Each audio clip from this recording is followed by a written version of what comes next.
Selamat datang kembali. Dalam video kali ini, kita akan membahas tentang rangkaian kegiatan di dalam akreditasi rumah sakit sesuai dengan Surat Keputusan Dirjen Pelayanan Kesehatan Nomor 1130 Tahun 2022. Dalam akreditasi rumah sakit, surveyor ini dikategorikan menjadi dua. Yang pertama adalah surveyor manajemen rumah sakit, yang kedua adalah surveyor pelayanan berpusat kepada pasien. Untuk surveyor manajemen rumah sakit ini melakukan penilaian untuk bab tata kelola rumah sakit, kemudian manajemen fasilitas dan keselamatan atau MFK, kemudian kualifikasi dan pendidikan staf atau KPS, kemudian manajemen rekam medik dan informasi kesehatan atau MRMIK, kemudian pencegahan dan pengendalian infeksi atau PPI, kemudian peningkatan mutu dan keselamatan pasien atau PMKP, kemudian pendidikan dalam pelayanan kesehatan PPK dan program nasional atau Proknas.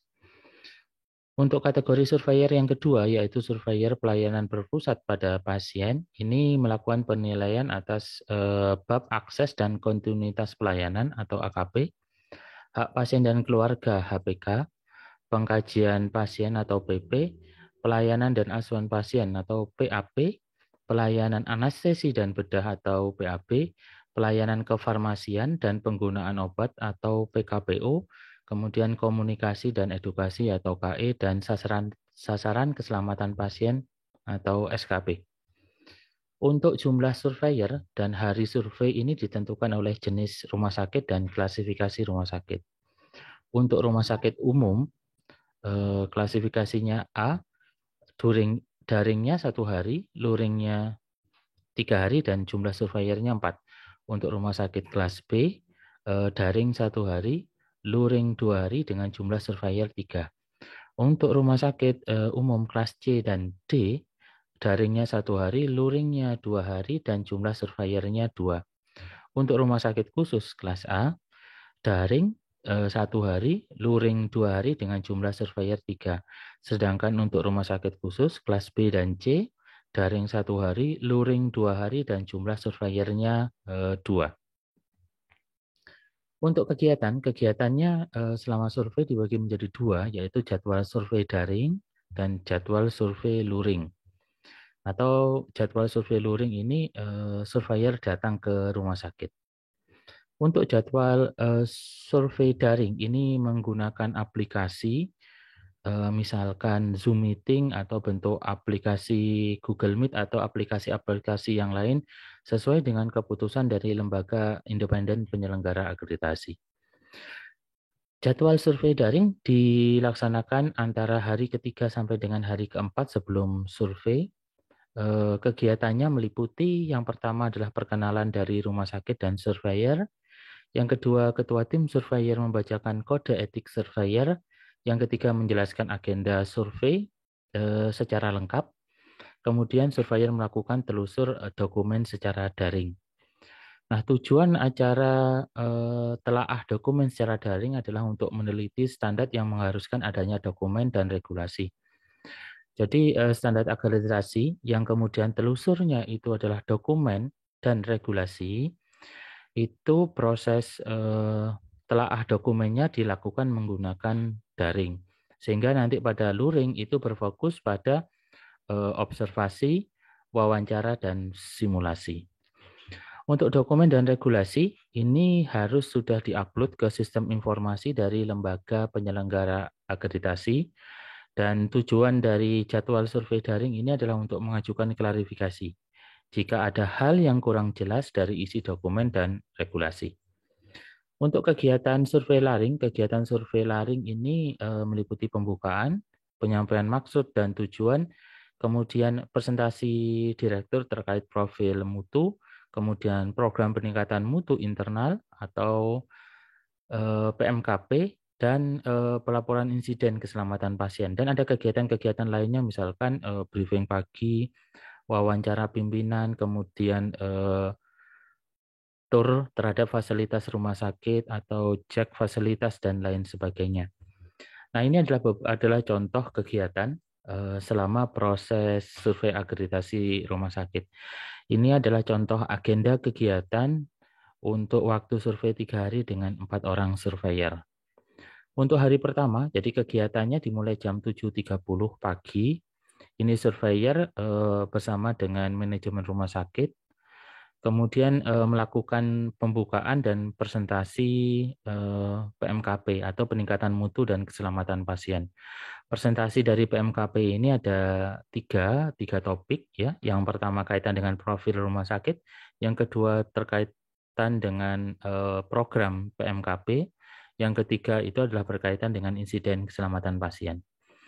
Kemudian jam 9 pagi diakhiri dan melanjutkan kegiatan telusur, yaitu kegiatan telusur pasien dan individu dan kegiatan pemeriksaan fasilitas. Nah, surveyor ini membagi sesuai dengan jumlah surveyor yang ada. Kemudian siang istirahat untuk kemudian melakukan sholat dan makan siang. Kemudian setelah itu melanjutkan wawancara pimpinan. Tujuan dari wawancara pimpinan itu untuk melihat mekanisme komunikasi atau koordinasi yang meliputi unsur pemilik, dewan pengawas atau representasi pemilik, dan direktur serta pimpinan rumah sakit. Proses wawancara berlangsung selama 1 jam. Kemudian setelah selesai dilanjutkan kegiatan telusur kembali dan pemeriksaan fasilitas kembali. Kemudian sore hari dilakukan pertemuan antara surveyor dan koordinator akreditasi rumah sakit atau ketua tim akreditasi rumah sakit. Malam hari di tempat penginapan disarankan disiapkan ruang pertemuan agar kemudian surveyor dapat melakukan rapat surveyor untuk merencanakan kegiatan hari berikutnya dan melakukan koordinasi atau evaluasi selama kegiatan hari pertama. Kemudian melanjutkan kegiatan hari kedua. Hari kedua dimulai dengan briefing pagi hari. Kemudian surveyor membagi tugas di antara para surveyor untuk melakukan telusur sistem pengelolaan obat, kemudian telusur PPI, kemudian telusur pasien individual, dan telusur peningkatan mutu dan keselamatan pasien.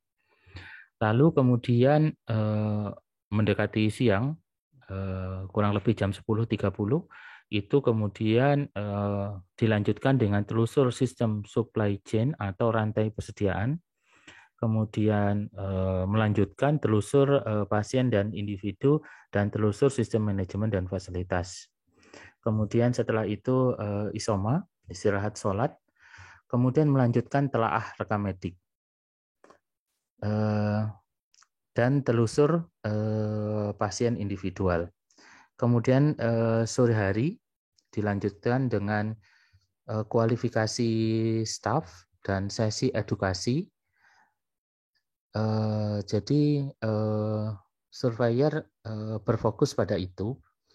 Kemudian dimungkinkan kemudian bila tetap diperlukan kegiatan telusur pasien dan individu itu bisa dilanjutkan kembali.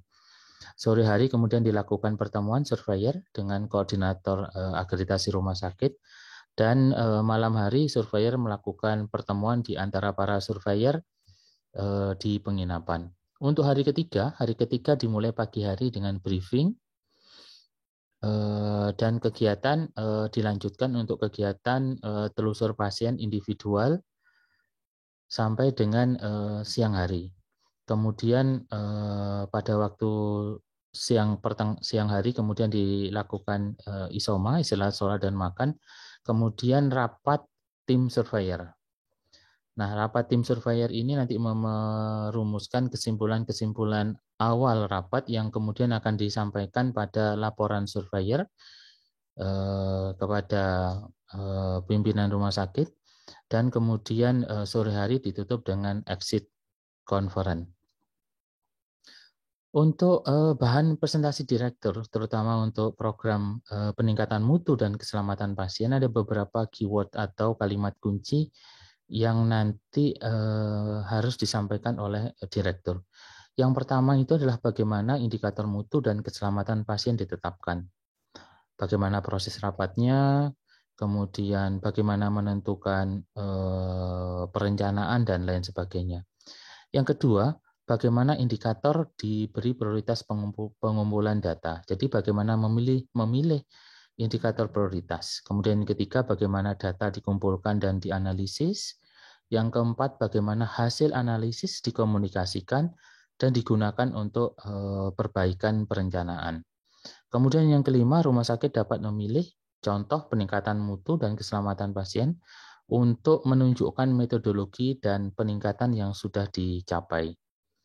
Kemudian untuk wawancara pimpinan, jadi tujuan wawancara ini mengkaji komunikasi antara direktur utama atau direksi dengan pimpinan dan staf di rumah sakit untuk menyelesaikan masalah yang berhubungan dengan kinerja rumah sakit. Peserta yang hadir dalam wawancara pimpinan paling sedikit meliputi pimpinan direktur rumah sakit, kemudian pimpinan rumah sakit, dewan pengawas atau yang mewakili pemilik, kemudian ketua komite medik, komite keperawatan, komite mutu, komite etik dan hukum, dan komite-komite lain yang di-SK-kan oleh rumah sakit. Khusus untuk rumah sakit pendidikan atau wahana pendidikan, nanti diharapkan juga ikut bergabung dalam wawancara pimpinan adalah penanggung jawab program pendidikan dan penanggung jawab program penelitian. Jadi demikian tentang rangkaian kegiatan pada proses akreditasi rumah sakit. Semoga bermanfaat dan sampai berjumpa pada video